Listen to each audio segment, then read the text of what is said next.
Hello दोस्तों, welcome to my channel ready for exam test साहब। दोस्तों आज हम लोग हिंदू लॉ पढ़ने वाले हैं। हिंदू लॉ में जो मोस्ट इम्पॉर्टेंट क्वेश्चन है उसकी सीरीज वीडियो बननी हिंदी मीडियम और इंग्लिश मीडियम दोनों में शुरू हो गई है। और आप लोग वीडियो को देखते जाइए, चैनल को सब्सक्राइब लाइक करते जाइए। और जो मोस्ट इम्पॉर्टेंट क्वेश्चन है परीक्षा की दृष्टि से वो आप लोग को यहाँ पर सॉल्व कराई जाएगी। और मात्र आप लोग के पास 3 मंथ है या मैक्सिमम 4 मंथ हैं बस परीक्षा के लिए, ज़्यादा नहीं है। इसलिए क्वेश्चन से आंसर जो लिखने की तरीके हैं, पद्धति हैं, उनके बारे में हम लोग जानेंगे। और क्वेश्चन से ही हम लोग थियोरी भी याद कर लेंगे और क्वेश्चन का आंसर तो याद ही हो जाएगा। दोस्तों पहला है आप लोग का हु इज कॉल्ड हिंदू, हिंदू किसे कहते हैं। तो इसका आंसर है who is Hindu, it is difficult to define a Hindu. यानी कि हिंदू कौन है इसे परिभाषित करना बहुत ही मुश्किल है। It is difficult to define a Hindu. दोस्तों क्लियरिटी बताते जा रहे हैं इसलिए ताकि आप लोग को समझ में आए, और कोई भी मीनिंग का प्रॉब्लम हो तो आप लोग को लिख लें और नोट तो बनाते जाएं। चैनल को लाइक सब्सक्राइब करना ना भूलें। इन फैक्ट वास्तव में no definition of Hindu is complete in itself. वास्तव में कोई भी परिभाषा हिंदू को पूरी नहीं कर सकती। यानी कि कोई भी जो भी परिभाषा हम लोग लिखें या कोई भी विचारक दें हिंदू कौन है, वो हिंदू किसे कहते हैं उसको पूर्ण रूप से नहीं बता सकते कि हिंदू किसे कहते हैं। फिर से दोस्तों है इन द डिसीजन ऑफ यज्ञ पुरुष दास VS मूलदास इन 1966, यानी कि जो 1966 में यज्ञ पुरुष दास और मूलदास के बीच जो मामला आया था उसको सुप्रीम कोर्ट ने, यानी कि the supreme court considered the question who is Hindu, उसको सुप्रीम कोर्ट ने हु इज हिंदू पर अपना विचार प्रस्तुत किया था। यानी हिंदू कौन है इसके बारे में कुछ बताया था और कहा था एंड सेड दैट कहा था कि हिस्टोरिकल द वर्ड हिंदू, यानी जो हिंदू शब्द है, did not denote any particular religion. किसी एक विशेष धर्म को हम नहीं कह सकते कि ये हिंदू है, ठीक, पर लागू नहीं हो सकती विशेष धर्म पर। But basically refers to individual living within a geographical boundary। यानी कि इसका मतलब है बेसिकली यानी विशेष रूप से रिफर्स उन्हें हम लोग कह सकते हैं कि जो लोग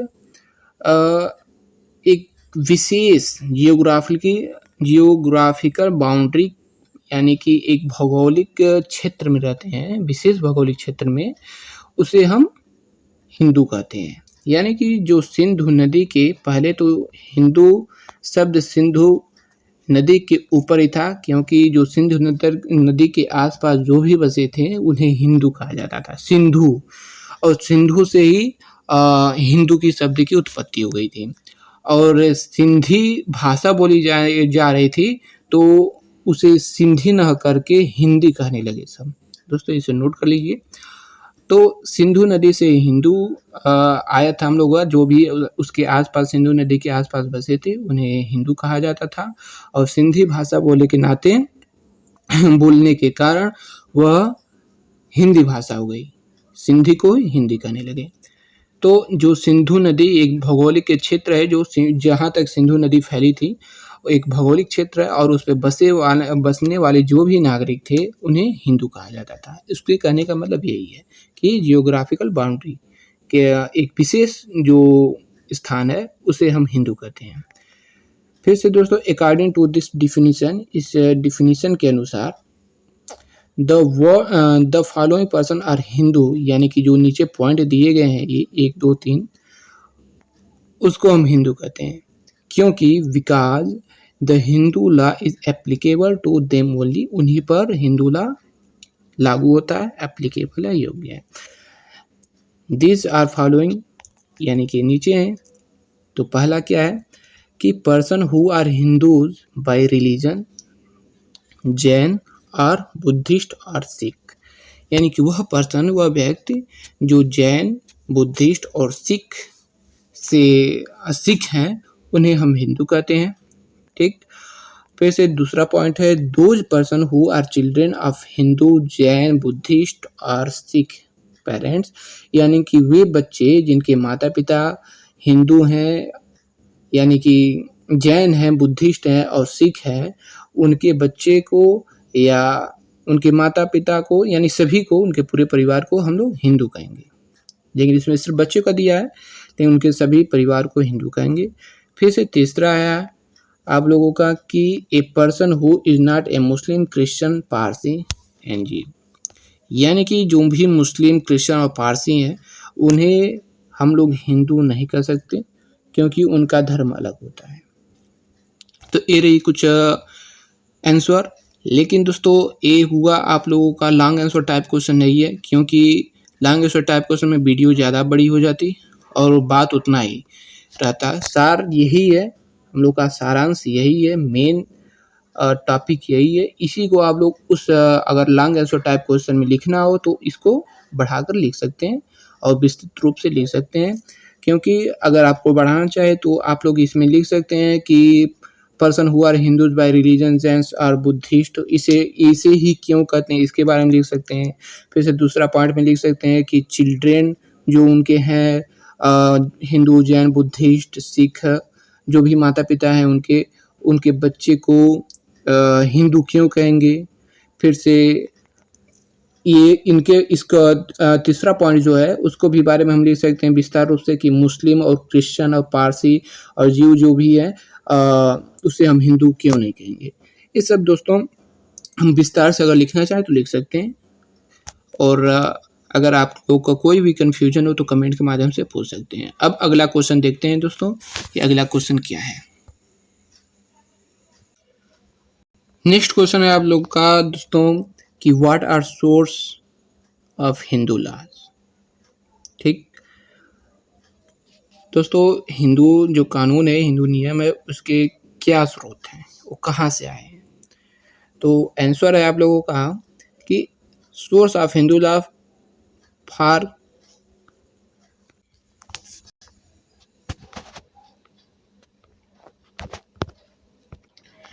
For convenience, the source of Hindu laws can be divided mainly into two sources, यानी कि अगर हम लोग सुविधा के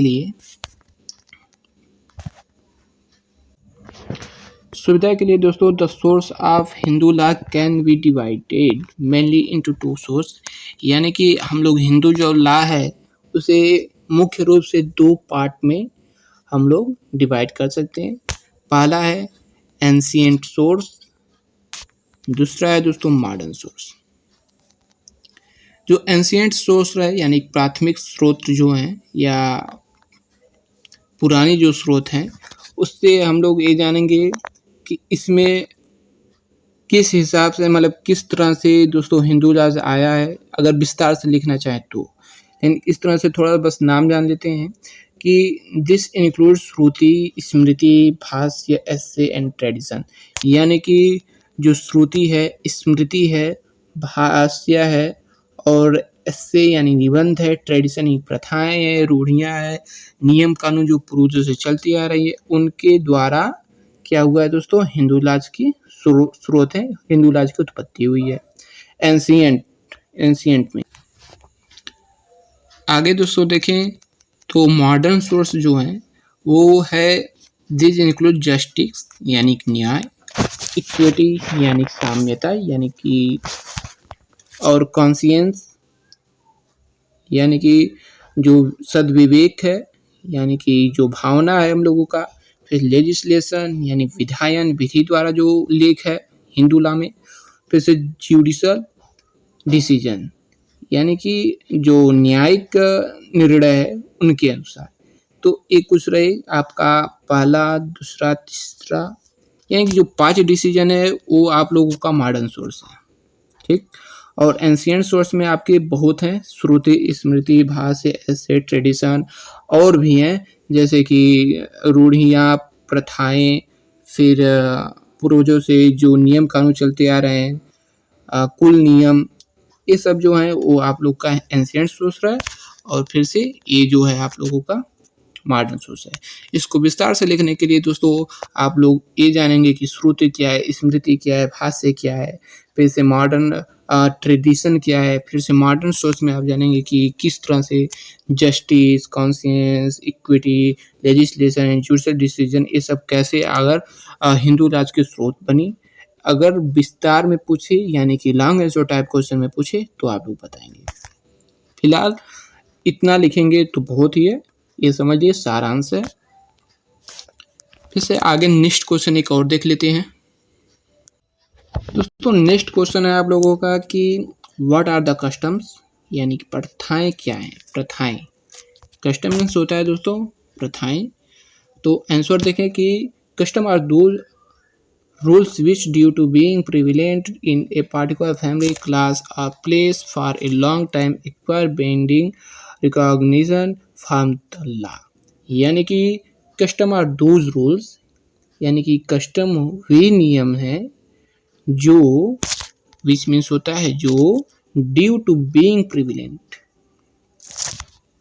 ए पार्टिकुलर फैमिली, यानी कि एक विशेष फैमिली परिवार से, क्लास यानी वर्ग और स्थान से चलती आ रही हैं, ठीक, आती आ रही हैं फॉर ए लॉन्ग टाइम, बहुत ही लंबी अवधि से, बहुत ही लंबे समय से, पुराने समय से। तो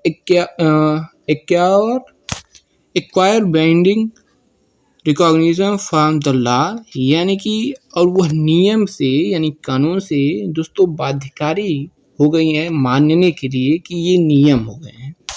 यानी कि कहने का मतलब है दोस्तों कि कानून जो पहले से नियम प्रथाएं चलती आ रही हैं उन्हें कानून भी बाध्यकारी हो गया है कि ये नियम होने चाहिए हिंदुओं के लिए। उसी को दोस्तों कस्टम प्रथाएं कहते हैं, ठीक। आइए फिर से देख लेते हैं दोस्तों कि due to being prevalent in a particular family, class और place for a long time acquire binding recognition from the law, यानी कि विधि द्वारा जो भी प्रथाएं हैं वो बाध्यकारी मान्यता प्राप्त कर ली हैं, उन्हीं की वजह से प्रथाएं शुरू हो गई हैं, ठीक। फिर से the judicial committee of privy council, या प्रिवी काउंसिल के जो न्यायिक कमिटी है, समिति है, उसे कहते हैं, हैड सेड, कहा था कि अबाउट द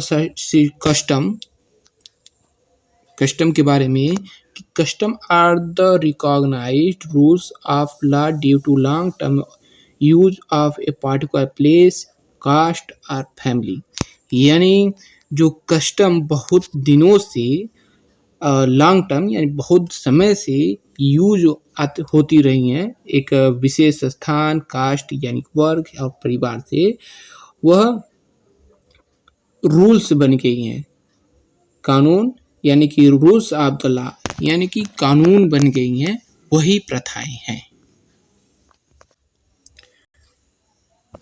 आगे देखते हैं दोस्तों, this should be ancient, definite and rational. ये प्राचीन भी हो सकता है, प्राचीन होता है, निश्चित होता है, और रेशनल का मतलब दोस्तों होता है विवेकपूर्ण, यानी कि एक विवेक की होता है। फिर से and if they are in conflict with the general rules of law, यानी कि अगर ये जनरल रूल्स जो नियम के जनरल सामान्य नियम है उनके विरोध में भी हो तो their meaning should be interpreted by carefully, इसका सामान्य या से बहुत ही सावधानी से निकालना चाहिए, क्योंकि दोस्तों एक ही शब्द से बहुत कुछ हो सकता है और अर्थ का अनर्थ हो सकता है। तो their meaning should be interpreted very very carefully. फिर से आगे देखते हैं, although customs and tradition are considered synonymous with each other, यानी कि जो रूढ़ियाँ हैं और प्रथाएं हैं यद्यपि कि वह एक दूसरे के हम लोग समझते हैं पर्यायवाची हैं, लेकिन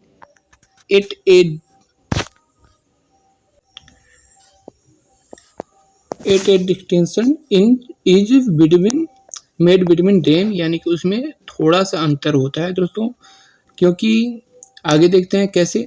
तो custom address those rules whose main characteristic is antiquity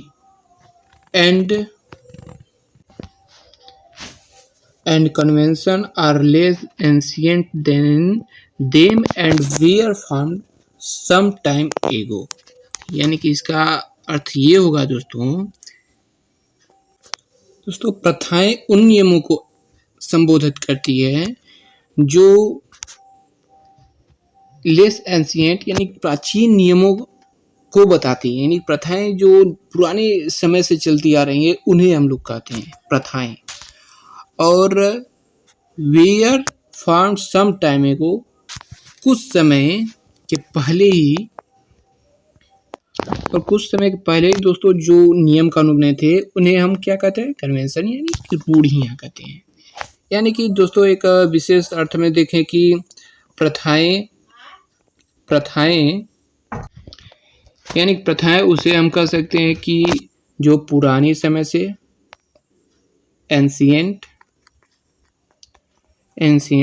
होती हैं और लंबी अवधि से चलती आ रही हैं पूर्वजों से ही। और रूढ़ियाँ उसे हम कह सकते हैं कि जो कुछ ही समय पहले फॉर्म हुई हैं, यानी कि आई हैं, अस्तित्व में आई हैं या उनका निर्माण हुआ है। लेस एंशिएंट देन देम, यानी कि जो रूढ़ियाँ हैं वो कस्टम से कम समय में होती हैं, यानी कि जल्दी बनी होती हैं। यानी कि जो पुराने नियम हैं पूर्वजों से उन्हें कस्टम कहते हैं, और जो अभी तत्काल में बने हैं कुछ समय में उन्हें रूढ़ियाँ कहते हैं। According to Hindu law generally दोस्तों हिंदू लॉ के अनुसार जो प्रथाएं हैं यानी रूढ़ियाँ हैं उन्हें हम अगर बांटें तो 3 पार्ट्स में हम बांट सकते हैं। Practice can be divided into 3 parts. फिर से उसके बाद से है दोस्तों लोकल पार्टीज, पहला है आप लोगों का देशाचार हिंदी में। क्लास कस्टम यानी कि थॉस, यानी कि जो आप लोग का होता है दोस्तों क्लास कस्टम होता है वर्गीय प्रथाएं।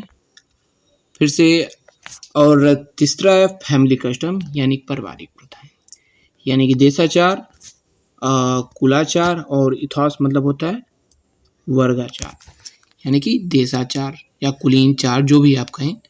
तो एक कुछ हो गया दोस्तों कस्टम किसे कहते हैं। अगर ये थोड़ा हार्ड है टॉपिक, लेकिन दोस्तों अगर समझ में नहीं आया हो तो आप कमेंट के माध्यम से और कमेंट के माध्यम से पूछ सकते हैं। उससे फिर से इसका एक वीडियो लॉन्ग आंसर टाइप को उसमें बताएंगे, और देखते रहिए, चैनल को सब्सक्राइब करते रहिए।